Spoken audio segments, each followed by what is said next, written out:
बड़े होने पर कृष्ण ने कंस का वध किया, नाना उग्रसेन को गद्दी पर बैठाया, देवकी के मृत पुत्रों को लेकर आए और माता पिता को कारागार से मुक्ति दिलाई।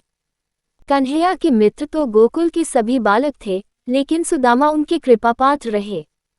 अकिचन सुदामा को वैभवशाली बनाने में दामोदर ने कोई कसर बाकी नहीं रखी।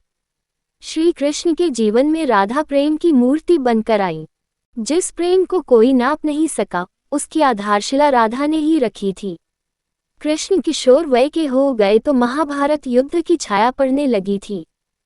महाभारत में मुख्य आख्यान पांडवों का है, जिसमें हर पल कृष्ण उनके साथ हैं। महाभारत को अर्जुन व्यापार कहते हैं, तो कृष्ण ने इसे धर्मयुद्ध बताया। युद्ध के शुरू में ही श्री कृष्ण ने कहा, जहाँ धर्म है वही कृष्ण है और जहाँ कृष्ण है वही विजय है। महाभारत के छठे पर्व भीष्म पर्व में भगवत गीता है। भगवान ने इसे गाकर अर्जुन को सुनाया, इसलिए इसका नाम गीता पड़ा। श्री कृष्ण ने कहा कि सज्जनों की रक्षा व दुष्टों के संहार के लिए मैं हर युग में अवतार लेता हूँ। इसीलिए महाभारत को धर्मयुद्ध कहा जाता है। द्रौपदी को युधिष्ठिर जुए में हार गए।